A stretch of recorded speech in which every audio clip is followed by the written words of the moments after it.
ನೀವು ತೊಗೊಂಡೋಗ್ರಿ ಸಾಹೇಬ್ರೆ. 10 ದಿವಸದಲ್ಲಿ ಅವರು ಹೊರಗಡೆ ತರ್ತೇನೆ. It is left court, it is left you, it left was. ನೋಡೋಣ ಒಂದೇನಾಗುತ್ತೆ. ಅಲ್ಲಿಂದ ಅರೆಸ್ಟ್ ಮಾಡ್ಕೊಂಡು ಬಂದು ಅವ್ರನ್ನ ನಾವು ರಿಮಾಂಡಿಗೆ ಕಳಿಸಿವಿ.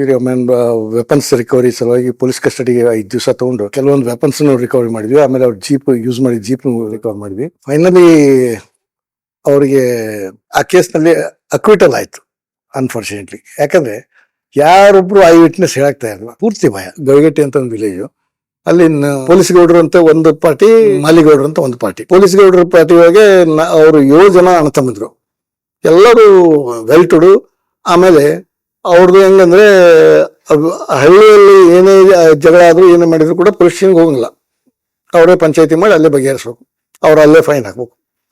ಈ ರೀತಿ ಮಾಡ್ತಾ ಮಾಡ್ತಾ ಮಾಡ್ತಾ ಅವರು ಒಂದು 500 acres ಇರಿಗೇಟೆಡ್ ಲ್ಯಾಂಡ್ ಸಂಪಾದಿಸಿದ್ರು. ದನ ಕರ ತಾಳಿ ಮಾರಿಸಿ ದುಡ್ಡು ತಗೊಂಡು ಎಲ್ಲ ಇತ್ತು. ಅದನ್ನ ಮಾಲಿಗೌಡ ಶಿವರಾಜ್ ಅಂತ ಹೇಳಿ ಅವನು ಸ್ವಲ್ಪ ಜೆಂಟ್ಲ್ಮನ್, ಅವನು ಅಪೋಸ್ ಮಾಡ್ತಿದ್ದ. ಅದಕ್ಕೆ ಅವರಿಗೆ ಇದಿತ್ತು, ವಯತ್ತಾಯ್ತು. ಮುಂದೆ ಆಜು ಬಾಜು ಆಂಧ್ರ ಕ್ಯಾಂಪ್ಸ್ ಅಂತ ಇರ್ತಿದ್ವು.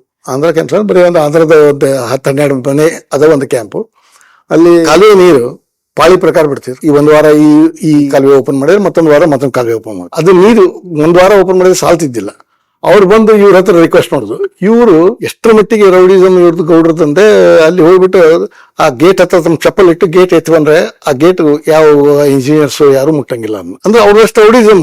ಅವ್ರ ಮುಂದಾತ್ಮಾಗಿ ಎಲೆಕ್ಷನ್ ಮಾಡಿದ ಆಮೇಲೆ ಗೆದಿಬೇಕು ಆ ತಾಲೂಕಿನಲ್ಲಿ, ಅಷ್ಟ ಪವರ್ಫುಲ್. ನಾಗನಗೌಡ ಅಂತ ಒಬ್ಬ 6 ಫೂಟ್ ಎತ್ತರ ಮನುಷ್ಯ. ನನಗೆ ಹೊರಗಡೆ ಇದ್ದಾಗ ನಂಗೆ ಅವೆಲ್ಲ ಪರಿಚಯ ಇತ್ತು, ಒಳ್ಳೆ ದೋಸ್ತಿನೇ ಇತ್ತು. ಆಮೇಲೆ ಒಂದು ನೀಲಕಂಠಗೌಡ ಅಂತ ಒಬ್ರು ಅಸಿಸ್ಟೆಂಟ್ ಎಕ್ಸಿಕ್ಯೂಟಿವ್ ಇಂಜಿನಿಯರ್ ಇರಿಗೇಷನ್ಗೆ ಮಾನಿಗೆ ಪೋಸ್ಟಿಂಗ್ ಆಗಿತ್ತು. ಇವರು ಎಲ್ಲೇ ಚಪ್ಪಲಿ ಇಟ್ಟು ಬಂದಾಗ ಅವ್ರು ನೀಲಕಂಠಗೌಡರು ಬಂದು ಒಂದು ವಾರ ಆಗಿತ್ತು. ಅವ್ರು ಹೋಗಿ ಅದನ್ನ ಗೇಟ್ ಬಂದ್ ಮಾಡಿ ಬಂದಾರೆ. ಗೇಟ್ ಮಾಡಿ ಬಂದ್ ಮಾಡಿದ್ರಕ್ಕೆ ಇವನು ನಾಗನಗೌಡ ಬಂದು ಬೆಳಗ್ಗೆ ಬಂದು ಚಪ್ಪಲಿ ಹಾರ ತಗೊಂಡು ಅವ್ರಿಗೆ ಕೊಳ್ಳಿಗೆ ಹಾಕಿ, ನಿನಗೆ ಗೌಡ್ರ ಚಪ್ಪಲಿದು ಕಾಣ್ಲಿಲ್ವಾ ಅಲ್ಲಿ ಅಂತ ಹೇಳಿ ಅವನಿಗೆ ಚಪ್ಪಲಿ ಆಫೀಸ್ನಲ್ಲೇ ಹೊಡೆದ ತಕ್ಷಣ ಅವನು ಸಾಯಂಕಾಲ ಒಂದು ಪೊಲೀಸ್ ಸ್ಟೇಷನ್ ಇದ್ದೆ, ನಮ್ಮ ಸರ್ಕಾರಿ ಇನ್ಸ್ಪೆಕ್ಟರ್ ಆಫೀಸ್ ಅಲ್ಲೇ ಹತ್ತಿದ್ದಿತ್ತು. ಅಲ್ಲಿಂದ ಜೋರಾಗಿ ಅಳೋದು ಕೇಳ್ತಾ ಇತ್ತು. ನಾ ಯಾರಪ್ಪ ಇವ್ರು ಹೋಗಿ ಅಳ್ತಾ ಇದಾರೆ ಅಂತ ಅಲ್ಲಿ ಹೋಗಿ ನೋಡಿದ್ರೆ ಇವ್ರು ನೀಲಕಂಠಗೌಡರು ಅಳ್ತಾ ಇದಾರೆ. ಅವ್ರದ್ದು ಊರು ಅಲ್ಲೇ ಸಿಂಧನೂರು ಪಕ್ಕದಲ್ಲೇ, ಅಲ್ಲಿ ದೊಡ್ಡ ಗೌಡರು. ಅಂದ್ರೆ ಆಯ್ತು, ನನಗೆ ಹಿಂಗ್ ಮಾಡ್ಬಿಟ್ಟ, ಚಪ್ಪಲಿಲ್ಲ ಹೊಡೆದು ಬಿಟ್ಟ, ನಂಗೆ ಅದು ಇದು ಅಂದ ತಕ್ಷಣ ಸರ್ಕಲ್ ಇನ್ಸ್ಪೆಕ್ಟರ್ ನಾಯಕನವ್ರು ಬಹಳ ಬೋಲ್ಡ್ ಆಫೀಸರ್ ಅವರು ಇಮಿಡಿಯೇಟಾಗಿ ಕೇಸ್ ತೊಗೊಳಕಿದ್ರು. ಒಂದು ಕೇಸ್ ರಿಜಿಸ್ಟರ್ ಮಾಡ್ಕೊಂಡ್ವಿ. ಕೇಸ್ ರಿಜಿಸ್ಟರ್ ಮಾಡಿ ಇವನ್ನ ನಾಗನಗೌಡನ ಹುಡುಕಾಡಕ್ಕೆ ಸ್ಟಾರ್ಟ್ ಮಾಡಿದ್ವಿ. ನಾವು ಹುಡುಕಾಡ್ತಾ ಹೋಗ್ತಾ ಇದ್ದಾಗ ನಂಗೆ ಒಬ್ರು ಯಾರೋ ಬಂದು ಹೇಳಿ APMC ಗೆಸ್ಟ್ ಹೌಸ್ನಲ್ಲಿದ್ದ. ನಾವು ಅಲ್ಲಿಗೆ ಜೀಪ್ ತೊಗೊಂಡು APMC ಗೆಸ್ಟ್ ಹೌಸಿಗೆ ಹೋದ್ವಿ. APMC ಗೆಸ್ಟ್ ಹೌಸಿಗೆ ಹೋದ್ರೆ ಇವರು ಇಸ್ಪೇಟ್ ಆಡ್ಕೊಂಡು ಕೂತಾರೆ. ನಾವು ಹೋದ ತಕ್ಷಣ ಬೇರೆ ಸಾವಿರ 7 ಜನ ಕೂತಿದ್ರು ಟೇಬಲಿಗೆ, ಡ್ರಿಂಕ್ಸ್ ಮಾಡ್ತಾ ಇದ್ರು. ಅಂದ ತಕ್ಷಣ ನಾವು ಇಲ್ಲ ನಾನು ನಿಮ್ಮನ್ನ ಅರೆಸ್ಟ್ ಮಾಡಕ್ಕೆ ಬಂದಿದ್ದೀವಿ ಅಂತ. ನನ್ನ ಅರೆಷ್ಟ ಎದಕ್ಕೆ ಅಂದ ತಕ್ಷಣ ಇಲ್ಲ ಹಿಂಗಾಗಿದೆ ನೀಲಕಂಠಗೌಡರು ಕಂಪ್ಲೇಂಟ್ ಕೊಟ್ಟಿದ್ದಾರೆ. ಅದೇನ ಕಂಪ್ಲೇಂಟ್ ರೀ, ಅದೇನು ದೊಡ್ಡ ಕೆಲಸ ಅದೆಲ್ಲ ಇಲ್ಲ, ಬನ್ನಿ ಹೊರಗೆ. ಹೊರಗಡೆ ಬಂದು ತಮ್ಮ motor cycle bullet motor cycle ಇತ್ತು. ನಾ ಬುಲೆಟ್ ಮೋಟರ್ ಸೈಕಲ್ ಹತ್ರ ಹೋಗಿ ಹತ್ತಕ್ಕೆ ಹೋದ. ನಾ ಇದೆ ಎಲ್ಲ ಜೀಪ್ನೆಲ್ಲ ನಾ ಪೊಲೀಸ್ ಸ್ಟೇಷನ್ ಬರ್ತೀನಿ ಅಂತ ಏನಿಲ್ಲ, ಅದೆಲ್ಲ ಇಲ್ಲ, ಜೀಪ್ ಬಂದು ಜೀಪ್ ಹತ್ತಿದ. ಜೀಪ್ನ ತೊಗೊಂಬಂದು ಪೊಲೀಸ್ ಸ್ಟೇಷನ್ ತೊಗೊಂಬಂದು ಬಟ್ಟೆ ಗಿಟ್ಟೆ ಬಿಚ್ಚಿ ಲಾಕಪ್ಪಿಗೆ ಹೋಗ್ರಿ. ಲಾಕಪ್ಪಿಗೆ ಚೀರಾಡ್ತಿದ್ದ ಜೋರಾಗಿ. ಏನ್ ನಾನು ಯಾರು ಇಚ್ಚಿದ್ರಿ ನೀವು, ಏನ್ ತಿದ್ರಿ ನೀವು, ಏನು ಹೊಡೆದಲೇ ಇಲ್ಲ. ಇನ್ನು ಅವಾಗ Basavaraj Patil minister, district minister, ಅವರು ಅಗದಿ ರೈಟ್ ಹ್ಯಾಂಡ್ ಇವನು. ಸೊ ಅವ್ರದ್ದು ಫೋನ್ಗಳು ಸ್ಟಾರ್ಟ್ ಆದವು ಬೆಂಗಳೂರಿಂದ. ಇಲ್ಲ ಅವನಿಗೆ ಬೇಲ್ ಮಾಡಿಬಿಡಿ, ಇಲ್ಲ ಅಥವಾ ಅವನಿಗೆ ರಿಲೀಸ್ ಮಾಡ್ರಿ ಮೊದಲು ಅಂತ. ಇಲ್ಲಿ ಅವನು ಮಾಡಿದ ಕೃತ್ಯಕ್ಕೆ ನಾವು ಈಗ ಬಿಟ್ಟರೆ ನಮ್ದು ಮರ್ಯಾದೆ ಕಡಿಮೆ. ಆಗೋದಿಲ್ಲ ಅಂತ ಹೇಳಿದ್ಮೇಲೆ ಕಡೆಗೆ ರಿಮಾಂಡಿಗೂ ಕಳಿಸಿದ್ವಿ. ಮತ್ತೆ 3 days ರಿಮಾಂಡ್ನಾಗಿದ್ದ. ಅವನಿಗೂ 2 ಬ್ರದರ್ಸ್ ಲಾಯರ್ಸ್. 3 days ಆದ್ಮೇಲೆ ಬೇಲ್ ಆಯ್ತು. ಬೇಲ್ ಆದ್ಮೇಲೆ ಬಂದ ಹೊರಗಡೆ ಬಂದ ಮೇಲೆ ಇದನ್ನ ಇನ್ಫಾರ್ಮೇಶನ್ ಕೊಟ್ಟವನು ಶಿವರಾಜ್ ಅಂತ ಹೇಳ್ಕೊಂಡವ್ರು ಅವನ ಮೇಲೆ ದ್ವೇಷ ಸ್ಟಾರ್ಟ್ ಮಾಡಿದ್ರು. ಅವನು ಶಿವರಾಜ್ ಪಾಪ ಒಳ್ಳೆ ಮನುಷ್ಯ. ಜಯಂತಿ ಮಧ್ಯಾಹ್ನದಲ್ಲಿ IB ಎದುರಿಗೆ ಜೀಪ್ ಹಾಯಿಸಿ ಅವನಿಗೆ 7 ಜನ ಬ್ರದರ್ಸ್ ಅವರೇ ಸ್ವತಃ ಕೊಂದು ಅಲ್ಲಿಂದ ಪರಾರಿ ಆದ್ಮೇಲೆ ನಾವು ಕೇಸ್ ರಿಜಿಸ್ಟರ್ ಮಾಡಿ ಒಬ್ಬ ವಿಟ್ನೆಸ್ನು ಅವ್ರ ಬಗ್ಗೆ ಹೇಳಕ್ ತಯಾರಿಲ್ಲ. ಅಲ್ಲೇ ಸುತ್ತ ಎಲ್ಲ ಅಂಗಡಿಗಳಿದೆ, ಎಲ್ಲ ಇದೆ, ಮಧ್ಯಾಹ್ನ ಎಲ್ಲ ಓಪನ್ ಇದೆ. ಆದ್ರೂ ಕೂಡ ಯಾರು ಮುಂದೆ ಬಂದು ಹೇಳ್ತಾ ಇರಲಿಲ್ಲ. ಬಟ್ ನಮಗ್ ಗೊತ್ತಾಯ್ತು ಅವ್ರನ್ನ ನಾವು ಸರ್ಚ್ ಮಾಡಕತ್ತಿದ್ರೆ. It took 3 months for us to trace them. ಅವ್ರು ಟ್ರೇಸ್ ಮಾಡಿ ಅವ್ರನ್ನೆಲ್ಲ ಅರೆಸ್ಟ್ ಮಾಡ್ಕೊಂಡು ಬರೋ ಅಷ್ಟರಲ್ಲಿ ಅವರು ಆಂಧ್ರದಲ್ಲಿ ಕೌತಾಳಂ ಅಂತ ಒಂದು ಊರಿದೆ, ಅಲ್ಲಿ ಮೊದಲಿನಿಂದ ಗ್ಯಾಂಗ್ ವಾರ್ಸ್, ರೌಡಿಸಮ್. ಅಲ್ಲಿ ಇವ್ರ ತಾಯಿ ಅಣ್ಣ ವಕೀಲ, ಅವನು ಇವರಿಗೆ ಶೆಲ್ಟರ್ ಕೊಟ್ಟಿದ್ದ. ಅದು ನೊಟೋರಿಯಸ್ ಪ್ಲೇಸ್. ಇವ್ರನ್ನೆಲ್ಲರನ್ನೂ ಓದು ಅದೋನಿಯಲ್ಲಿ ಒಂದು ಫಾರ್ಮ್ ಹೌಸ್ನಲ್ಲಿ ಬಚ್ಚಿಟ್ಟಿದ್ರು. ನಮ್ಗೆ ಗೊತ್ತಾಗ್ಲಿಲ್ಲ ಅದು. ನಾವೆಲ್ಲ ಇವ್ರು ಬೇರೆ ಕಡೆ ಎಲ್ಲ ಹುಡುಕಡೆ ಎಲ್ಲ ಆದ್ಮೇಲೆ ಕಡೆಗೆ ಒಂದು ಇನ್ಫಾರ್ಮೇಶನ್ ಬಂತು. ಅಲ್ಲಿಗೆ ಹೋದಾಗ ಅಲ್ಲಿ ಅವನು ವಕೀಲ ಇವ್ರನ್ನ ಅರೆಸ್ಟ್ ಮಾಡ್ಕೊಂಡ್ ಬರ್ಬೇಕಾದ್ರೆ ಅವನೇ ಬಂದು ನಿಂತು ಹೇಳ್ದ, ನೀವು ತಗೊಂಡೋಗ್ರಿ ಸಾಹೇಬ್ರೆ, 10 ದಿವಸದಲ್ಲಿ ಅವರು ಹೊರಗಡೆ ತರ್ತಾರೆ. Court it left court it left was ನೋಡೋದು ಒಂದೇನ ಅಲ್ಲಿಂದ ಅರೆಸ್ಟ್ ಮಾಡ್ಕೊಂಡ್ ಬಂದು ಅವ್ರನ್ನ ನಾವು ರಿಮಾಂಡ್ ಕಳಿಸಿವಿ. ವೆಪನ್ಸ್ ರಿಕವರಿ ಸಲುವಾಗಿ ಪೊಲೀಸ್ ಕಸ್ಟಡಿಗೆ 5 ದಿವಸ ತಗೊಂಡು ಕೆಲವೊಂದು ವೆಪನ್ಸ್ ರಿಕವರಿ ಮಾಡಿದ್ವಿ. ಆಮೇಲೆ ಅವ್ರ ಜೀಪ್ ಯೂಸ್ ಮಾಡಿ ಜೀಪ್ ರಿಕವರ್ ಮಾಡಿದ್ವಿ. ಅದಾದ್ಮೇಲೆ case it went on for about 4-5 years ನಡೀತು. ಫೈನಲಿ ಅವರಿಗೆ ಆ ಕೇಸ್ನಲ್ಲಿ ಅಕ್ವಿಟಲ್ ಆಯ್ತು ಅನ್ಫಾರ್ಚುನೇಟ್ಲಿ. ಯಾಕಂದ್ರೆ ಯಾರೊಬ್ರು ಐ ವಿಟ್ನೆಸ್ ಹೇಳಕ್ತಾ ಇರಲ್ಲ, ಪೂರ್ತಿ ಭಯ. ನೀನು ಏನಾಯ್ತು ಊರಲ್ಲಿ ಇವರು ಅನ್ಯಾಯ ಮಾಡಿ ಗಳಿಸಿದ್ದು ಇದು ಇತ್ತಲ್ಲ, ಅಲ್ಲಿ ಸುತ್ತ ಊರಿನ ಜನ ಅವರೆಲ್ಲರೂ ರೊಚ್ಚಿಗೆದ್ದು ಇವರು ಒಂದು 100 ದನಗಳು ಆಕಳ ಎಮ್ಮೆ ಅಂತವು ಅವನ್ನೆಲ್ಲವೂ ಲೂಟಿ ಮಾಡ್ಕೊಂಡ್ಬಿಟ್ಟು ಊರನ್ನವರು ಸುತ್ತ ಊರನ್ನವರು. ಇವ್ರು ಹೊಲದ ಪೀಕ್ ಭತ್ತ ಬೆಳಿತಿದ್ರು. ಅವರು ಭತ್ತ ಹಾರ್ವೆಸ್ಟಿಂಗ್ ಬಂದಾಗ ಯಾರ್ಯಾರೋ ಬಂದು ಹಾರ್ವೆಸ್ಟಿಂಗ್ ಮಾಡ್ಕೊಂಡು ಹೋದ್ರು. ಯಾಕಂದ್ರೆ ಇವ್ರು 7 ಜನ ಅರೆಸ್ಟ್ ಆಗಿ ಒಳಗಡೆ ಆದ್ರಲ್ಲ, ಅಲ್ಲಿ ಹೇಳೋರಿಲ್ಲ ಕೇಳೋರಿಲ್ಲ. ಇವ್ರು ಮಾಡಿದ ಅತ್ಯಾಚಾರ ಅನಾಚಾರಕ್ಕೆ ಅಲ್ಲಿ ಕಂಪ್ಲೇಂಟ್ ಕೊಡೋರು ಇಲ್ಲ. ಆ ರೀತಿ ಅವ್ರನ್ನೆಲ್ಲ ಇದ್ ಮಾಡ್ಕೊಂಡ್ಬಿಟ್ರು. ಆಮೇಲೆ ಇವ್ರು ವಾಪಸ್ ಇವ್ರು ಬೇಲಾಗಿ ಬಂದ್ಮೇಲೆ ನಾಗನಗೌಡ ಅಂತ ಹೇಳಿ 6 ಫೂಟ್ 1 ಇಂಚ್ ಎತ್ತರ ಇದ್ದ. ಇದೊಂದು ಕರಿ ಪಟ್ಟೆ ಇದು ಮಚ್ಚು ಇದ್ರ ಮೇಲೆ ಕೆಂಪು ಇದ್ದ. ನಾ ಹೇಳಿದ್ನಲ್ಲ ಅವ್ನು ಮೊದ್ಲಿಗೆ ಅರೆಸ್ಟ್ ಮಾಡಿದ್ವಿ ಅಂತ ಈ ಇರಿಗೇಷನ್ ಕೇಸ್ ನಲ್ಲಿ. ಅವನು ಕಡೆಗೆ ವಿಲೇಜಿಗೆ ಹೋಗ್ತೀನಂದ. ವಿಲೇಜಿಗೆ ಹೋದ್ರೆ ಇವನಿಗೆ ಜೀವಕ್ಕೆ ಅಪಾಯ. ಅದಕ್ಕಂದ್ರೆ ಇಡೀ ಹಳ್ಳಿ ಎಲ್ಲ ಒಂದಾಗ್ಬಿಟ್ಟಿತ್ತು, ಬಾಕಿ ವಿಲೇಜರ್ಸ್ ಎಲ್ಲರೂ ಒಂದಾಗಿ ಇವರ ದಬ್ಬಾಳಿಕೆ. ಇವ್ರದ್ದು ವರ್ಷ ಇವ್ರ ತಂದೆ ತಾತನ ಕಾಲದಿಂದಾನೇ ಇವ್ರ ದಬ್ಬಾಳಿಕೆಯಲ್ಲಿ. ಸೊ ಈ ಜನರಿಗೆ ಇದು ಒಂದು ಬಿದ್ದು ಗುಳಿಗೊಂದು ಆಳಿಗೊಂದು ಕಲ್ಲನ್ನಾಗೆ ಎಲ್ಲರೂ ಉಲ್ಟಾ ಬಿದ್ದಾದ್ಮೇಲೆ ಕಡೆಗೆ ಇವನು ಬೇಡಪ್ಪ ಹೋಗೋದು ಅಂತಂದ್ರೆ ಕೇಳಿಲ್ಲ, ನಾವು ಹೋಗತ್ತೀನಿ ಅಂತ. ನಮ್ಮ SP ಅದಾದ್ರು ಗಿವ್ ಪ್ರೊಟೆಕ್ಷನ್, ಮತ್ತೆ ಅನಿವಾರ್ಯ ಬೇಲ್ ಮ್ಯಾಗಿದ್ದಾನೆ, ಊರಿಗೆ ಹೋಗೋದು ಅವನು ಹೋಗ್ತೀನಿ ಅಂದ್ರೆ ಕೊಡ್ಲೇಬೇಕು. ಬಟ್ ಅಲ್ಲಿ ಹೋದ್ಮೇಲೆ ಅಲ್ಲಿ ಜನ ಇವನ್ನೇಂದ್ರ ಕೊಚ್ಚಿ ಹಾಕಿದ್ರೆ ಕಷ್ಟ ಆಗುತ್ತೆ. ನಾವು ಜೀಪ್ ತಗೊಂಡು ಒಂದು 4-5 ಜನ ಪೊಲೀಸನ್ನ ಹಾಕೊಂಡು ನಾನು ನಮ್ಮ ಸರ್ಕಲ್ ಇನ್ಸ್ಪೆಕ್ಟರ್ ಇವನ್ ಮುಂದೆ ಮೋಟರ್ ಸೈಕಲ್ ನಲ್ಲಿ ನಾವು ಹಿಂದಿಂದ ಜೀಪ್ ನಲ್ಲಿ ಹೋದ್ವಿ. ಆ ಹಳ್ಳಿ ಇನ್ನೊಂದು ಕಿಲೋಮೀಟರ್ ಇದೆ ಅಂದಾಗೆ 1 ಕಿಲೋಮೀಟರ್ ಮುಂದೆ ಬಂದು ಜನ ಕೊಡ್ಲಿ ಕುಡುಗೋಲು ಹಿಡ್ಕೊಂಡು ಬಡಿಗೆ ಹಿಡ್ಕೊಂಡು ನಿಂತಾರ. ಒಂದು 100-150 ಜನ. ಇವನು ಮೋಟರ್ ಸೈಕಲ್ ತಗೊಂಡು ಅಲ್ಲಿಗೆ ಹೋದ್ರಲ್ಲ, ನಾವು ಅವ್ನು ಜಸ್ಟ್ ಒಂದು 50 feet ಹಿಂದೆಗಡೆ ಅಷ್ಟೇ ನಾವು ಜೀಪ್ ನಲ್ಲಿ ಇದ್ವಿ. ಮೋಟರ್ ಸೈಕಲ್ ಸ್ಟಾಪ್ ಮಾಡಿ ಆ ದೋತ್ರ ಚುಂಗ್ ಕೈಯಲ್ಲಿ ಹಿಡ್ಕೊಂಡು ಮುಂದೆ ವಾಕ್ ಹೊರ ಟೈಮ್ ನೀವು ಫಿಲ್ಮ್ ನಲ್ಲಿ ನೋಡ್ತಾರ ಇವ್ನು ಹೆಂಗೆ ಮುಂದೆ ವಾಕ್ ಹೋಗ್ತಾನೆ. ಆ ಕ್ರೌಡ್ ಹಂಗೆ ಹಿಂದಿಂದ ಹೋಯ್ತು. 100-150 ಜನ ಆಯ್ತು. ಇವನ್ ಬರೋವರೆಗೆ ಅವರು ಜೋರ್ ಬಾಯ್ ಮಾಡಿ ಮಾತಾಡೋದು ಸೈಲೆಂಟ್ ಟೋಟಲ್.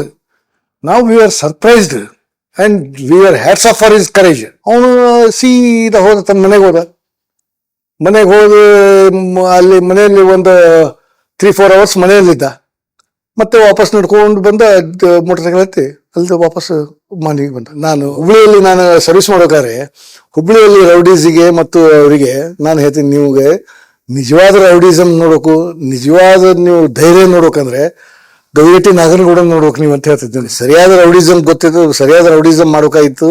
ನೀವು ನಿಜವಾದ ಧೈರ್ಯವಂತರು ಅಂತ ನೀವು ತೋರ್ಸ್ಬೇಕಿತ್ತಾದ್ರೆ ನೀವು ಗವಿಗಟ್ಟಿ ನಾಗನಗೌಡ ನೋಡ್ಬೇಕು ಎಕ್ಸಾಂಪಲ್ ಅಂತ ಹೇಳ್ತಿದ್ದೆ ನಾನು. ಮುಂದೆ ಕೇಸ್ ಅಕ್ವಿಟ್ ಆಯ್ತು. ಆಮೇಲೆ ಮತ್ತೆ ಅವರು ಊರು ಬಿಟ್ಟವ್ರು ಎಲ್ಲರೂ ಬ್ರದರ್ಸ್ ರಾಯಚೂರು ಸೇರ್ಬಿಟ್ರು. ಪೊಲಿಟಿಕಲ್ ಕನೆಕ್ಷನ್ಸ್ ಇದ್ದು ಕಾಂಟ್ರಾಕ್ಟ್ ಅದು ತೊಗೊಂಡ್ರು. ಅವರಿಬ್ರು ಲಾಯರ್ಸ್ ಸೆಷನ್ ಕೋರ್ಟ್ ನಲ್ಲಿ ಪ್ರಾಕ್ಟೀಸ್ ಮಾಡ್ಕೊಂಡಿದ್ರು, ಈಗಲೂ ಇದ್ದಾರೆ. Naganagouda is no more. But ನಾನು 95 to 2000 ರಾಯಚೂರಲ್ಲಿ ಇನ್ಸ್ಪೆಕ್ಟರ್ ಅಂತ ಮಾಡಿ ನಂದು ರಾಯಚೂರಿಂದ ಟ್ರಾನ್ಸ್ಫರ್ ಆಗಿ Hubballi suburban police station transfer ಆದ್ರೆ ನಮ್ದು ಮನೆಯಿಂದ ಎಲ್ಲ ಲಗೇಜ್ ಎಲ್ಲ ಹೇರಿಸಿ ಆಯ್ತು. ಹೇರಿಸಿ ಇನ್ನೇನು ಹೊರಡ್ಬೇಕು ಅನ್ನೋಷ್ಟಿಗೆ ನಾಗನಗೌಡ ಮತ್ತೆ ಒಂದು ಮಿಸ್ಸಸ್ ಬಂದ್ರು ನಮ್ಮ ಮನೆಗೆ. ಇವನ್ ಯಾಕಪ್ಪ ಇವತ್ತಿನಲ್ಲಿ ನಾವು ಹೊರಡ್ರು ಅಂತ ಹೇಳ್ತಾರೆ.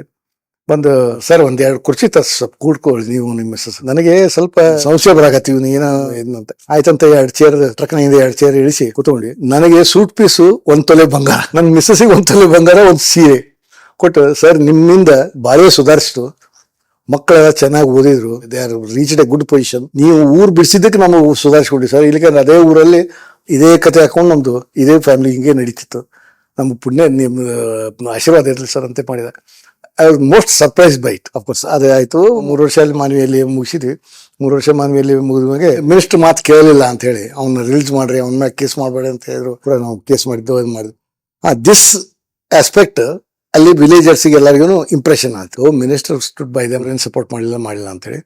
ಆಮೇಲೆ ಮಿನಿಸ್ಟರ್ ಫೋನ್ ಮಾಡಿ, ಸೇವೆ ಸಾಕು ನಮ್ಮ ಜಿಲ್ಲೆಗೆ, ದಯವಿಟ್ಟು ನಮ್ಮ ಜಿಲ್ಲೆ ಬಿಟ್ಟು ಹೋಗ್ಬಿಡ್ರಿ ನೀವು ಅಂತ ಅಂದ್ರು. Basavaraj Patil Anwari, he happens to be my relative also. ಅಲ್ಲಿಂದ ಇನ್ನೊಬ್ಬ ರಿಲೇಟಿವ್ ನಮ್ಮ ಅಪ್ಪಾಜಿ ನಾಡಗೌಡ ಅಂತ ಹೇಳಿ ಮುದ್ದೇಬೇಳೆ, ಅವರು ಲೇಬರ್ ಮಿನಿಸ್ಟರ್ ಇದ್ರು ಆಗ. He was in charge district minister of Belgaum. So ಬೇಡ ಅಂತ ಹೇಳಿ ಬೆಳಗಾಂ ಡಿಸ್ಟ್ರಿಕ್ಟ್ ಘಟಪ್ರಭಾಗ ಹೋಗಂತ ಹೇಳಿ ನಾನು ಡಿಸೈಡ್ ಮಾಡ್ಕೊಂಡು ಅವ್ರನ್ನ ಭೇಟಿ ಇದೆ. ಅವರು ಧರ್ಮಸಿಂಗ್ ವಾಸ್ ಹೋಮ್ ಮಿನಿಸ್ಟರ್. ಅವ್ರು ಹೇಳಿ ಘಟಪ್ರಭಾಗ ಪೋಸ್ಟಿಂಗ್ ಮಾಡಿಸಿದ್ರು. ಅಲ್ಲಿಂದ ಚಾರ್ಜ್ ಕೊಟ್ಟು ಘಟಪ್ರಭಾಗ್ ಬಂದೆ. ಘಟಪ್ರಭಾ ಪೀರಿಯಡ್ ನಲ್ಲಿ ಟೋಟಲ್ 2 years ನಲ್ಲಿ 32 ಮರ್ಡರ್ಸ್ ನನ್ನ ಪೀರಿಯಡ್ ನಲ್ಲಿ ಆಗಿದ್ದು. ಸಣ್ಣ ಒಂದು ಲ್ಯಾಂಡ್ ಡಿಸ್ಪ್ಯೂಟ್, ಒಂದು ಗೇಮ್ ಲ್ಯಾಂಡ್ ಡಿಸ್ಪ್ಯೂಟಿಗೂ ಮಾಡ್ರೆ, ಹೆಣ್ಮಕ್ಳ ವಿಷಯದಲ್ಲಿ ಒಂದಿಷ್ಟು ಮಾಡ್ರು, ಆಸ್ತಿ ಬಿಡಿಸೋದ್ರಲ್ಲಿ ಒಂದಿಷ್ಟು ಮಾಡ್ರು. Out of 32 murders 7 double murders. Youngsters ಎಲ್ಲ ಯಂಗ್ಸ್ಟರ್ಸ್ 30 to 55. ಆಮೇಲೆ ವಿಚಿತ್ರ ಅಂದ್ರೆ ಒಂದು ಮುಳ್ಳಿಗೆ ಅಂತ ಒಂದು ಮರ್ಡರ್ ಆಯ್ತು. ಮರ್ಡರ್ ಆದ್ರೆ ನಮಗೆ ಗೊತ್ತಾಯ್ತು ಮರ್ಡರ್ ಆಯ್ತಂತೆ. ಮರ್ಡರ್ ಆಗಿದೆ ಅಂತ ಗೊತ್ತಾದ ತಕ್ಷಣ ನಾವು ಅಲ್ಲಿಗೆ ಹೋದ್ವಿ. ಬಾಡಿ ಬಿದ್ದಿದೆ, ಅವ್ರ ಹೆಣ್ಮಕ್ಳು ರಿಲೇಟಿವ್ ಎಲ್ಲ ಸುಮ್ಮನೆ ಸುತ್ತ ಕೂತಿದ್ದಾರೆ. ಅವ್ರಿಗೆ ಗೊತ್ತಿದೆ ಯಾರು ಮರ್ಡರ್ ಮಾಡಿದಾರೆ ಅಂತ. ಯಾಕಂತೆ ನಾವು ಕಂಪ್ಲೇಂಟ್ ಕೊಡ್ರಿ, ನಿಮ್ದು ಯಾರು ಮರ್ಡರ್ ಮಾಡಿದ್ರು, ಏನ್ ಮಾಡಿದ್ರು, ಅಥವಾ ನಿಮ್ಗೆ ಮರ್ಡರ್ ಆಗಿದೆ ಅಂತ ಕಂಪ್ಲೇಂಟ್ ಕೊಡಿ ಅಂತ. ಕೊಟ್ಟೇನ್ ಮಾಡೋದು? ಅಲ್ಲ, ಕಾನೂನು ಪ್ರಕಾರ ಕೊಡ್ಬೇಕಾಗತ್ತೆ. ಏನ್ ಕಾನೂನು ನಮ್ಗೆ ಗೊತ್ತಿಲ್ಲ, ಯಾರು ಮಾಡ್ಯಾರ ಗೊತ್ತಿಲ್ಲ, ಹೆಂಗಾಯ್ತು ಅಂತ ಗೊತ್ತಿಲ್ಲ. ನಾವು ಪೋಸ್ಟ್ ಮಾರ್ಟಮ್ ಬಾಡಿ ತಗೊಂಡು ಹೋಗ್ಬೇಕಾದ್ರೆ ಅಷ್ಟು ಡಿಫಿಕಲ್ಟ್ ಆಯ್ತು. ನಾವು ಕಡೆಗೆ ಸುಮೋಟೋ ಕೇಸ್ ರಿಜಿಸ್ಟರ್ ಮಾಡ್ಕೊಂಡ್ವಿ. ಅದು ಮರ್ಡರ್ ಕೇಸ್. ಏನು ಉದ್ದೇಶ ಏನಂದ್ರೆ, ಅವ್ರು ಮರ್ಡರ್ ಮಾಡಿರಲ್ಲ, ನೆಕ್ಸ್ಟ್ ನಾವು ಮಾಡ್ತೀವಿ, ಪೊಲೀಸ್ ಏನ್ ಬೇಕಿಲ್ಲ ಈ ರೀತಿ. ಇನ್ನೊಂದು ಮರ್ಡರ್ ಕೇಸ್ ನಲ್ಲಿ ದಲಿತ ಯಜಮಾನ ಒಬ್ಬ ಪುರುಷ ಮರ್ಡರ್ ಆದ್ರೆ, ಅಲ್ಲಿ ಮರ್ಡರ್ ಆಗಿದೆ ಅಂತ ನಮ್ಗೆ ಸುದ್ದಿ ಬಂದು ನಾವು ಊರಿಗೆ ಹೋದ್ರೆ, ಅಲ್ಲಿ ಊರಾಗ ಕೇಳಕ್ ಹೋದ್ರೆ ಯಾರಿಗೂ ನಮ್ಗೆ ಗೊತ್ತಿಲ್ಲ ಮರ್ಡರ್ ಆಗಿದ್ದು. ಊರ್ ಬಿಟ್ಟು ಒಂದು 2 ಕಿಲೋಮೀಟರ್ ತೋಟದ ಮನೆಯಲ್ಲಿ ಮರ್ಡರ್ ಆಗಿದೆ. ನಾವು ಅಲ್ಲಿ ಹುಡುಕಿ ಅಲ್ಲಿಗೆ ಹೋದ್ರೆ, ಆ ತೋಟದ ಮನೆ ಹತ್ರ ಒಂದು ಹಳ್ಳ ಹೋಗುತ್ತೆ. ಆ ಹಳ್ಳದಲ್ಲಿ ಹೋಗ್ತಾ ಇದಾರೆ. ಹಳ್ಳದ ದಂಡಿಗೆ ತೇಲ್ಕೊಂಡು ಬಂದು ಹೆಣ ಬಿದ್ದಿದೆ. ಯಾರು ಒಬ್ಬನೂ ಇಲ್ಲ ಕಂಪ್ಲೇಂಟ್ ಕೊಡಕ್. ಸಾಯಂಕಾಲ ಆಯ್ತು. ಸಾಯಂಕಾಲ ಆದ್ರೂ ಯಾರು ಒಬ್ರು ಬರಕ್ ಇಲ್ಲ. ನಾವು ಅವನ ಐಡೆಂಟಿಫೈ ಮಾಡಿದ್ದಾಯ್ತು, ಅವ್ನ ರಿಲೇಟಿವ್ಸ್ ಊರಿಗೆ ಹೋಗಿ ಹೇಳಿದ್ದಾಯ್ತು. ಅಲ್ಲಿಗೆ ಅವ್ರು ಬರಾಯ್ತಾ ಇರಲ್ಲ, ಕಂಪ್ಲೇಂಟ್ ಕೊಡಾಯ್ತಾ ಇರಲ್ಲ. ವಿಚಿತ್ರ ಮೆಂಟಾಲಿಟಿ ಆ ಜುಡಿಕ್ಷನ್ ನಾನು ನೋಡಿದ್ದೆ. ಆಮೇಲೆ ಸಾಯಂಕಾಲ, ಬೆಳಿಗ್ಗೆ ನಾವು 10 ಗಂಟೆಯಿಂದ ನಾವು ಅಲ್ಲಿ ಬಾಡಿ ಕಾಯ್ಕೊಂಡು ಕುಂತ್ರೆ, ಸಾಯಂಕಾಲ 7 ಗಂಟೆಗೆ ಅವ್ರೊಬ್ಬ ಬ್ರದರ್ ಬಂದು ಕಂಪ್ಲೇಂಟ್ ಕೊಟ್ಟು ಆ ಕೇಸ್ ರಿಜಿಸ್ಟರ್ ಮಾಡಿ ಬಾಡಿ ಶಿಫ್ಟ್ ಮಾಡಿ ಎಲ್ಲ ಮಾಡಿದ್ದಾಯ್ತು. ಒಂದು ಅಕ್ಯೂಸ್ಡ್ ಅರೆಸ್ಟ್ ಆಯ್ತು. ಕೇಸ್ ನಲ್ಲಿ ಏನಾಯ್ತಂದ್ರೆ, ನಮ್ಗೆ ಹೆಂಗ್ ಗೊತ್ತಾಯ್ತಂದ್ರೆ, ಬೆಳಿಗ್ಗೆನೆ 4 ಜನ ಬಂದಾರೆ ಪೊಲೀಸ್ ಸ್ಟೇಷನ್ಗೆ, ನಾವು ಮರ್ಡರ್ ಮಾಡಿವಿ ಅಲ್ಲಿ ಅಂತೇಳಿ. ಅವ್ರು ಹೇಳಿದ ಮೇಲೆ ನಾವು ಅಲ್ಲಿ ಮರ್ಡರ್ ಆಗಿದ್ ಗೊತ್ತಾಯ್ತು. ಆಮೇಲೆ ನಾವು ಅಲ್ಲಿ ಹೋದ್ರೆ, ಅಲ್ಲಿ ಹೆಣ ಎಲ್ಲಿ ಗೊತ್ತಿಲ್ಲ, ಎಲ್ಲಿ ಮಾಡ್ಯಾರಂತ. ಇವ್ರು ಅಷ್ಟೇ ಊರ್ ಹೊರಗಡೆ ತೋಟದ ಮನೆಯಲ್ಲಿ ಮಾಡಿದ್ವಿ ಅಂತ. ಅಲ್ಲಿ ಎಲ್ಲ ಸುತ್ತ ತೋಟದ ಮನೆ ಗಿಡ ಅದಾವ. ಯಾವ ತೋಟದ ಮನೆ ಏನು ಅಂತ ಗೊತ್ತಿಲ್ಲ ನಮ್ಗೆ. ಅಲ್ಲಿ ಊರಾಗ ಏನು ಇದ್ರದ್ದು ಇನ್ಫಾರ್ಮೇಶನ್ ಇಲ್ಲ. ಮರ್ಡರ್ ಇನ್ಫಾರ್ಮೇಶನ್ ಇದ್ದರೆ ಅವ್ರು ಹೇಳಾಗ್ತಾ ಇರಲ್ಲ. ಅವ್ರು ಬಂದು ನಮಗೆ ಬೆಳಿಗ್ಗೆ ಬಂದು, ಸರ್ ನಮ್ಮನ್ನ ಮೊದಲು ಲಾಕಪ್ಪಿಗೆ ಹಾಕಿ, ಆಮೇಲೆ ನೀವು ಅದು ಕಂಪ್ಲೇಂಟ್ ತೊಗೊಳೋದು ಅದೆಲ್ಲ ಮಾಡಿ ಸರ್ ಅಂದ್ರೆ. ಅಲ್ಲಿ ಯಾಕೆ ಅವ್ರು ಹೇಳಾಗ್ತಾ ಇರಲ್ಲ ಅಂದ್ರೆ, ಅವ್ರು ಬೇಡ, ನೀವು ಪೊಲೀಸರಿಗೆ ಬೇಡ, ನಾವು ಅವ್ರು ನೋಡ್ಕೋತೀವಿ ಅಂತ. ಕೊನೆಗೆ ಸಾಯಂಕಾಲ 7 ಗಂಟೆಗೆ ಕಂಪ್ಲೇಂಟ್ ತಗೊಂಡು ಇವ್ರನ್ನ ರಾತ್ರಿ 12 ಗಂಟೆಗೆ ಇವ್ರನ್ನ ಅರೆಸ್ಟ್ ಮಾಡ್ದಂಗೆ ತೋರಿಸಿ ನೆಕ್ಸ್ಟ್ ರಿಮಾಂಡ್ ಕಳಿಸಿ ಇದಾಯ್ತು. ಇದು ಮರ್ಡರ್ ಆಗಿ ಒಂದು 15 ದಿವಸ ಆಗಿದ್ದಿಲ್ಲ. ಈ ಮರ್ಡರ್ ಮಾಡಿದ 4 ಮಂದಿ ಇದ್ರಲ್ಲ, ಅವ್ರ ಪೈಕಿ ಅವ್ರಿಬ್ರು ತಮ್ಮಗಳನ್ನ ಆ ಪಾರ್ಟಿ ಅವ್ರು ಮರ್ಡರ್ ಮಾಡಿದ್ರು. ಸೊ ವಿಚಿತ್ರ ಎಕ್ಸ್ಪೀರಿಯನ್ಸ್. ಆಮೇಲೆ ಭಯಂಕರ ಸಿಟ್ಟು, ಭಯಂಕರ ಸಣ್ಣ ವಿಷಯಕ್ಕೆ it use to go to murder boss. ಏನ್ ಅದಕ್ಕೆ ಇದನ್ನೇ ಇಲ್ಲ, ವ್ಯಾಲ್ಯೂ ಇಲ್ಲ. ಆ ತರದ್ದು ಮರ್ಡರ್, ಬ್ರಾಡ್ ಡೇ ಲೈಟ್ನಾಗೆ ಮರ್ಡರ್. ಒಬ್ಬ ಎಕ್ಸ್ ಮಿಲಿಟರಿ ಮ್ಯಾನ್, 2 ಕಾಲು ಒಂದು ನೀದಿಂದ ಕೆಳಗಡೆ ಕಟ್ಟಾಗಿದ್ದವು. ಅವನಿಗೆ 3 ಜನ ಹೆಂಡ್ರು. ಆಮೇಲೆ ಊರಲ್ಲಿ ಬಡ್ಡಿ ಸಾಲ ಕೊಡ್ತಿದ್ದ. ಬಡ್ಡಿ ಸಾಲ ಕೊಟ್ಟು ಆ ಬಡ್ಡಿಯಲ್ಲಿ ಎಷ್ಟೋ ಜನರು ಹೊಲ ಬರ್ಸ್ಕೊಂಡ್ಬಿಟ್ಟಿದ್ದ. ಎಸ್ಪೆಷಲಿ ಕುರುಬ ಜನರು. ಅಲ್ಲಿ ಕುರುಬರಿಗೆ ದುಡ್ಡು ಕೊಡೋದು, ಅದನ್ನ ಮಲ್ಟಿಪ್ಲೈ ಮಾಡ್ತಾ ಅವ್ರ ಹೊಲ ಅವ್ರ ತನ್ನ ಕಬ್ಜೆಗೆ ತಗೊಳ್ಳೋದು. ಸ್ವಲ್ಪ ಪೂರ್ ವಿಲೇಜ್ ಅದು, ತುಕಾನಟ್ಟಿ ಅಂತೇಳಿ. ಆ ವಿಲೇಜ್ನಾಗ ಒಂದು 7-8 ಜನ ಫ್ಯಾಮಿಲಿ, ಕುರುಬರ ಫ್ಯಾಮಿಲಿಗಳದ್ದು ಹೊಲಗಳೆಲ್ಲಾನು ಇವನು ಬರ್ಸ್ಕೊಂಡ್ಬಿಟ್ಟು ಇವನು 3 ಜನ ಹೆಂಡತಿಯರು ಇವನಿಗೆ. ಆಮೇಲೆ ಪಿಟಿಷನರ್ కాబట్టి ಅಲಿಗೇಷನ್ಸ್ ಮಾಡ್ತಿದ್ರು ಆಫೀಸರ್ಸ್ ಮೇಲೆ. ಒಂದ್ಸಲ ಒಂದು ಈ ಕುರುಬರದು ಹೊಲ ಫೋರ್ಸಿಬಲಿ ಬರ್ಸೊಳಕ್ ಹೋದಾಗ ಅವ್ರು ಬಂದು ಪೊಲೀಸ್ ಸ್ಟೇಷನ್ ಕಂಪ್ಲೇಂಟ್ ಕೊಟ್ಟರು. ಪೊಲೀಸ್ ಸ್ಟೇಷನ್ ಕಂಪ್ಲೇಂಟ್ ಕೊಟ್ಟ ತಕ್ಷಣ ನಾವು ಅವ್ನು ಕರೆಕಾಶಿ ಅವನಿಗೆ ಒಂದ್ ಸ್ವಲ್ಪ ಜೋರ್ ಮಾಡಿ, ನೀನು ಲೈಸೆನ್ಸ್ ಇದೆಯಾ ನಿಂಗೆ ಬಡ್ಡಿ ಸಾಲ ಆಡಕ, ಅದು ಇದು ಅಂತ ಜವರಿಸಿ ಕಳಿಸಿ ಮಾಡಿದೆ. ಇವನು ನನ್ನ ಮೇಲೆ ಪೆಟಿಷನ್ ಬರೋದು. ನನಗೆ ಹ್ಯಾರಾಸ್ ಮಾಡಿದ್ರು. ನಾ ಒಬ್ಬ ಎಕ್ಸ್ ಸರ್ವಿಸ್ ಮ್ಯಾನ್, ನನಗೆ ಮರ್ಯಾದೆ ಇಲ್ದಂಗೆ ಟ್ರೀಟ್ ಮಾಡಿದ್ರು, ಅದು ಇದಂತೆ. ಆಮೇಲೆ ಅದು ನಮ್ಮ DSP ಅವ್ರ ಹತ್ರ ಬಂದು, DSP ಪ್ರಕಾಶ್ ಸಾಹೇಬ್ರು ಅಂತಿದ್ರು. ಅವ್ರು ಏನ್ ವಿಷಯ ಅಂತ ಕೇಳಿದ್ರೆ ನಾ ಹಿಂಗೆ ಅಂತ ಹೇಳಿದೆ. ನಾನು ಅವನಿಗೆ ಬೇರೆದ್ ನಿಜ, ಬಟ್ ತಾಕೀತ್ ಮಾಡಿ ಕಳಿಸಿದ್ದೆ, ಅದಾಗಿದ್ದು. ಅಂದ್ರೆ ಅವನು ಅದರಲ್ಲಿ ಒಂದು ಪಿಟಿಷನ್ ನಲ್ಲಿ ಒಂದು ಲೈನ್ ಬರೆದಿದ್ದ, ನನಗೇನಾದ್ರೂ ಹೆಚ್ಚು ಕಡಿಮೆ ಆದ್ರೆ ಸಬ್ ಇನ್ಸ್ಪೆಕ್ಟರ್ ಕಾರಣ. ರಜೆ ಬಂದಿದ್ದ, ಅವ್ರಿಗೆ ಮುಂಜಾನೆ ರಜೆ ಬಂದಿದ್ದೀನಿ. ಆ ಪೆಟಿಷನ್ ಎನ್ಕ್ವೈರಿಗೆ ಇವ್ರಿಗೆ ನೋಟಿಸ್ ಕೊಡ್ತಿದ್ದೆ, ಕುರುಬರಿಗೆ ನೋಟಿಸ್ ಕೊಡ್ತಿದ್ದೆ, ಇವ್ರಿಗೆ ನೋಟಿಸ್ ಕೊಡ್ತಿದ್ದೆ. DSP ಮುಂದೆ ಹೋಗಿ ಹಾಜರಾಗಿ ಸ್ಟೇಟ್ಮೆಂಟ್ ಕೊಡಿ ಅಂತ. 2-3 ಸಲ ನೋಟಿಸ್ ಕೊಟ್ಟಿರ್ತೆ, ಇವ್ರು ಹೋಗಿರ್ಲಿಲ್ಲ. ನಾನು ಈಗ ರಜೆಗೆ ಬರ್ಬೇಕಾದ್ರೆ 2 ದಿವಸ ಮುಂಚೆ ನೋಟಿಸ್ ಸರ್ವ್ ಮಾಡಿ, ನಾ ರಜೆ ಬರೋ ದಿವಸನೇ ನೀವು DSP ಮುಂದೆ ಹಾಜರಾಗಬೇಕು ಅಂತ ಪೆಟಿಷನ್ ಕೊಟ್ಟು ಬಂದೆ. ಪೆಟಿಷನ್ ಕೊಟ್ಟು ಅವರಿಗೆ ನಾನು ಇಲ್ಲಿಗೆ ಬಂದೆ. ಅಲ್ಲಿ ಹೋಗಿ ಹಾಜರಾಗಿದ್ದಾರೆ DSP. ಆ ಕಡೆ ಅವರು ಆ ಕುರುಬರು ಒಂದು 3-4 ಜನ ಅಂತಂದ್ರೆ ಅವರು ಹಾಜರಾಗಿದ್ದಾರೆ, ಇವನು ಹಾಜರಾಗಿದ್ದಾನೆ. ಇವನು ಹೆಂಗ್ ಹೋಗೋದು ಅಲ್ಲಿಗೆ ಅಂದ್ರೆ, ಮಗ ಮೋಟರ್ ಸೈಕಲ್ ಮ್ಯಾಗೆ, ಇವ 2 ಕಾಲು ಹಿಂಗ್ ಅಪ್ಪಚ್ಚಿ ಹಾಕೊಂಡು ಹಿಡ್ಕೊಂಡು ಕೂತ್ಕೊಳ್ಳೋದು, ಮೋಟರ್ ಸೈಕಲ್ ಮ್ಯಾಗೆ ತಿರುಗಾಟ ಒಂದು ಹೊರಗಡೆ. ಅಲ್ಲಿಗೆ ಹೋಗಿ ಸ್ಟೇಟ್ಮೆಂಟ್ ಕೊಟ್ಟಿದ್ದಾನೆ. ಸ್ಟೇಟ್ಮೆಂಟ್ ನಲ್ಲಿ ಮತ್ತು ಅವನು ಅದನ್ನೇ ಹೇಳಿದಾನೆ, ನನಗೇನಾದ್ರು ನನಗೆ ಜೀವದ ಭಯ ಇದೆ. ಅವನಿಗೆ ಜೀವದ ಭಯ ಇದ್ದು ನಿಜನೇ, ಯಾಕಂದ್ರೆ ಜನ ಬೇಸತ್ತು ಹೋಗಿದ್ರು ಅವನ ಸಲುವಾಗಿ. ಅಂದ ತಕ್ಷಣ ಏನಾದ್ರು ಆದ್ರೆ ಇವರೇ ಜವಾಬ್ದಾರಿ ಅಂತ ಹೇಳಿದ್ರೆ ವಾಪಸ್ ಘಟಪ್ರಭಾಗ್ ಬಂದಾರೆ. ಜನ ಏನಕ್ಕೆ ಆದ್ಮೇಲೆ ಬೇಸತ್ತ ಇದ್ರು? ಇವನು ಅನ್ಯಾಯವಾಗಿ ಅವ್ರ ಹೊಲ ಬರಿಸೋದು ಅವ್ರದ್ದು ಇದ್ ನುಂಗ್ ಹಾಕೋದು ಎಲ್ಲ ಮಾಡ್ತಿದ್ನಲ್ಲ, ಭಯಂಕರ ಕ್ರೂಯಲ್ ಫೆಲೋ. ಅಂದ ತಕ್ಷಣ ಇವರು ಬಸ್ ಹತ್ತಿ ಘಟಪ್ರಭಾಗ್ ಬಂದು ದುಕಾನಟ್ಟಿಗೆ ಹೋಗ್ಬೇಕು. ಬಸ್ ಹತ್ತಿ ಘಟಪ್ರಭಾಗ್ ಬಂದು ಇಳಿದಾರೆ. ಇವನು ಮೋಟರ್ ಸೈಕಲ್ ಮೇಲೆ ಬಂದಿದ್ದಾನೆ. ಬಂದು ಚಾದ ಅಂಗಡಿಯಲ್ಲಿ ಚಾ ಕುಡಿಯಕ್ಕೆ ಕೂತಾರ. ಮಗ ಇವನು ಕೂತಾರ.